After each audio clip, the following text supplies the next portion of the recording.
going on, everyone? Chase the Sportzermedia here. Today I'm coming to fill you guys in on some news and some reactions to the news, and a lot just came out, right? So as we know, Jake Paul and Nate Diaz have agreed to fight in August. Obviously a boxing match.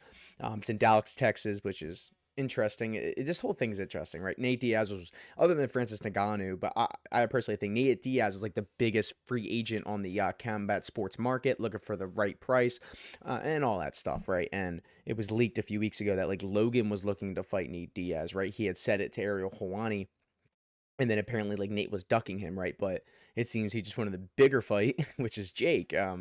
Which is interesting. And it's funny because Tommy Fury had came out and said, well, you know, once I beat him, he'll go back to fighting retired MMA fighters. And unfortunately, it's kind of the truth. he's going right back to where he came from, fighting these retired guys. And I don't like it. I wish he would fight someone else, like an actual boxer, a ranked boxer. But whatever. Nate Diaz said that if he wins, he'll come back and take all the belts from the UFC. The guy's 95 years old. And I know this is like, this weight's maybe this is happening at cruiserweight. So they're probably right up near like 185, 190. And Nate, that questions me because Nate, like, I always thought he fought better, like 155, or maybe if he wants to even go up to like 170 or something. So that's interesting. But yeah, that's the biggest thing right now is like they're boxing. It's insane, right? In other news, we have that Alex Pereira, you know, the recent loss to to Izzy. He is moving up to light heavyweight, guys. Alex Pereira is moving up to light heavyweight to 05. It's interesting. He's a big boy, man. He makes his big cut, so you know he's just going to be cutting a little less weight now, and he's going to have to go against some different styles and whatnot. And honestly, let's be honest here: if Alex wins one fight against a guy in the top 5 or top 6, like he's going to get a title shot. It's Alex Pereira, and I think the whole thing they're going to really set up for is to get Alex up there, to get Alex the champion, and then have Izzy come up for the trilogy, right? I mean, that's kind of like what I would think they're trying to do here.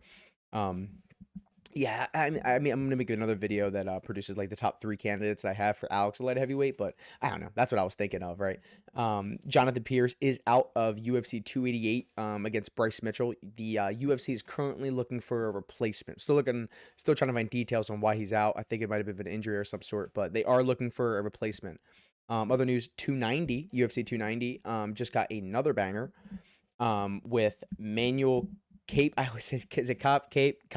I know he just had a recent canceled bout. I think it's Alex Perez. I want to say, I might correct that. He just had a recent fight that got canceled. He was on Twitter talking major crap.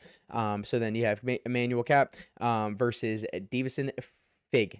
Figgy's coming back. Figgy is not going up to 135. Figgy is staying at 125, and I think he announced on a podcast not that long ago that he will. He'll do 3 more fights. I think he said 3 more fights at flyweight, and then he'll move up to bantamweight. So that's also interesting.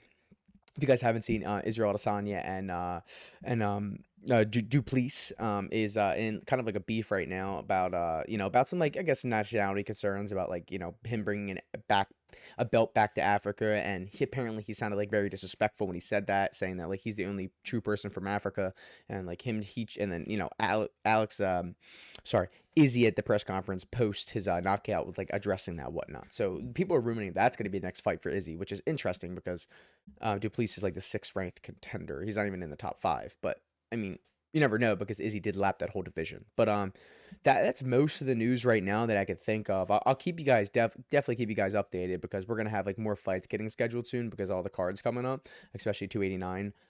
Here's a rumor. I did hear a rumor on Twitter, and I wanted to give you guys this that Charles Oliveira and Beneil Dariush might get moved to 289. And that's quite interesting because that would leave a big hole in 288 in Newark. But something to think about, right? But nonetheless, guys, have a great day.